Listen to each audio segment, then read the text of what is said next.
How football became the biggest business of the 21st century. In the world of captivating tales, there's always a humble beginning. The football we know today started 150 years ago. As time passed, a whirlwind of changes swept through, making the sport fairer and even more thrilling. Referees, for example, stepped onto the scene in 1871. The dramatic penalty kick debuted in 1891. The heart-pounding penalty shootout in 1970, and the game-changing VAR even more recently. By the end of the 20th century, football had experienced a mesmerizing transformation. It wasn't just a game anymore. It became a well-organized spectacle thanks to leagues and governing bodies like FIFA and UEFA. The crowning glory, the electrifying First World Cup in 1930, was a moment that captured the imaginations of people worldwide. But there's more to this story than just on-field action. The business side of football. It's also been through a jaw-dropping evolution. In the last century alone, our beloved sport shifted from being a pastime for amateurs and semi-pros to a hyper-professional industry where millions were poured in, all in pursuit of marginal gains. What does this shift mean for the football universe? And how did football become the biggest business of the 21st century? Join us as we embark on an exhilarating journey to uncover how football has morphed into the 21st century's mightiest business powerhouse. It's a story that will leave you on the edge of your seat. TV rights and globalization. In the 21st century, the world of football underwent a jaw-dropping transformation. It wasn't just a game anymore. It became a colossal business venture. The catalyst for this meteoric rise? TV rights deals, and none was more dazzling than the English Premier Leagues, which poured billions into the sport's coffers. As a result, football found its way into the hearts and homes of people across the globe, igniting an unprecedented surge in popularity.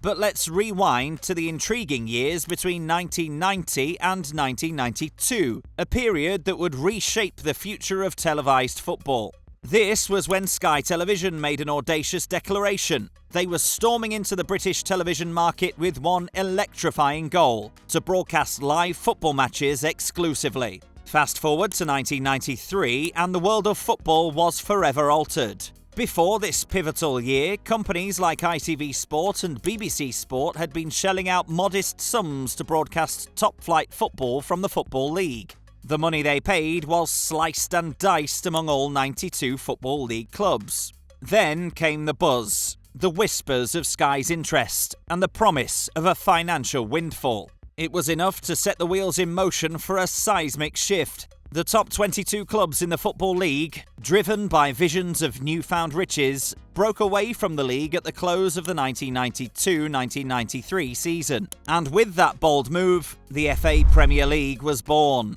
Now, free from the shackles of the old system, these clubs could negotiate their television deals. With a significantly smaller group to share the spoils, the newly established Premier League secured a jaw-dropping £304 million deal with Sky Television. This colossal agreement granted them the rights to broadcast 60 live Premier League games over the next 5 years. In this electrifying era, football had ventured into uncharted territory, and the game would never be the same again. The change was not just in Britain, but across the football world. In 1993, UEFA shook up the European Cup, giving it a new name, the European Champions League. The big shots of European football had been clamouring for this change, begging for more than one team per country to enter the arena. This was the dawn of a new era of football being a big business. The seeds of growth had been planted. As the mid-90s rolled in, the Champions League thrived. With a 5-year guaranteed TV income and lucrative sponsorship and endorsement deals pouring in, English Premier League giants could now rival and even outshine their Spanish and Italian counterparts in luring top players. Football was no longer just big business. It was colossal. The question on everyone's lips: what did teams do to stay in the game? Branding and merchandising. Clubs have come to understand the immense worth of their brands. They've gone beyond the pitch, venturing into merchandising and branding, crafting a fascinating tale that's turned their supporters into living, breathing billboards of loyalty. The club logos, once simple emblems, have evolved into iconic symbols that resonate deeply with fans worldwide.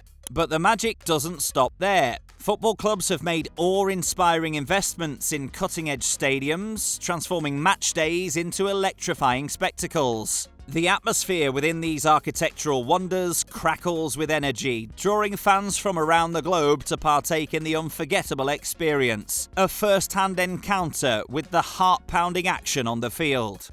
Sponsorship and commercial partnerships. It was an era of corporate giants recognising the unparalleled potential of football as a platform to connect with a colossal audience. Names like Coca-Cola and Nike eagerly clamoured to join the action. It was as though the sport everyone loved had taken a thrilling leap into the future. With the emergence of social media, streaming platforms, and the soaring popularity of esports, the bond between the game and its fans grew stronger and more dynamic than ever before. In this new age of football, clubs found themselves breaking free from the confines of match days. They became masters of a 24/7 conversation with their devoted supporters, a dialogue that stretched across continents and time zones. This electrifying connection extended the reach of their brand, casting their influence far and wide like ripples in a vast digital ocean. For sponsors seeking to amplify their reach and income, this brave new world of football was an irresistible opportunity. The prospect of aligning with these digitally connected clubs was as delectable as a perfectly executed free kick. It was a chance to ride the wave of a global phenomenon, boosting their base and income with the sport they had grown to love. After all, who can resist the allure of more prosperity?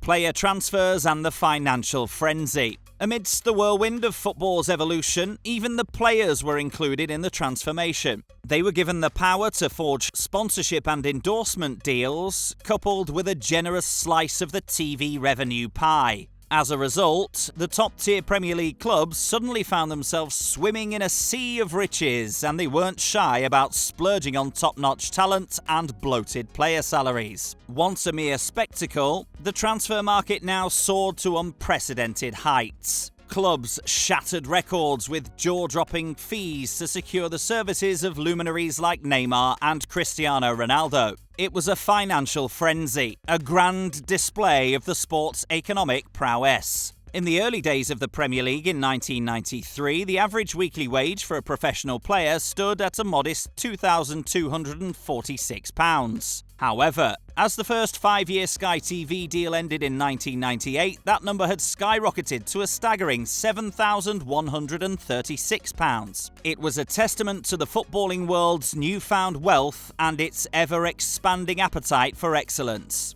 What exciting new horizons await us in this wondrous world of sport? Or perhaps we shouldn't dare to ask. Where do we stand today? Remarkably, the world of football remains an immense economic powerhouse. Despite the hardships faced by economies worldwide, the highest echelons of the sport continue to thrive. Clubs like Chelsea, Manchester City, Paris Saint-Germain and Monaco have found themselves in the embrace of super-rich owners, ready to invest hundreds of millions to elevate their teams to championship glory. On another front, some clubs leverage their massive appeal to attract substantial sponsorships and commercial deals. Take Liverpool, Manchester United, Arsenal, Barcelona and Real Madrid, for instance. They're prime examples of how the beautiful game has become a magnet for corporate cash. But has this colossal influx of money truly enhanced the sport? While the elite teams and star players bask in the glory of wealth, the fans bear the brunt of skyrocketing ticket prices. It's a stark contrast from yesteryear when the cheapest ticket at Arsenal in 1989-1990 was a mere £5, compared to a staggering £51 in 2011-2012.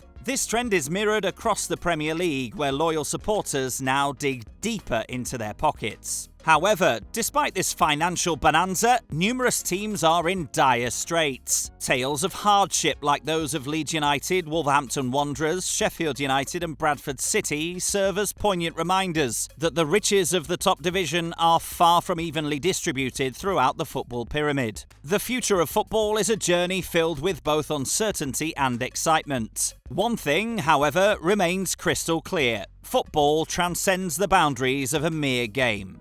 Off the pitch, football has morphed into a business powerhouse. It's not just about goals and trophies, it's about billion-dollar deals, international sponsorships, and creating iconic brands. Remember to comment, like, and subscribe for more fascinating content.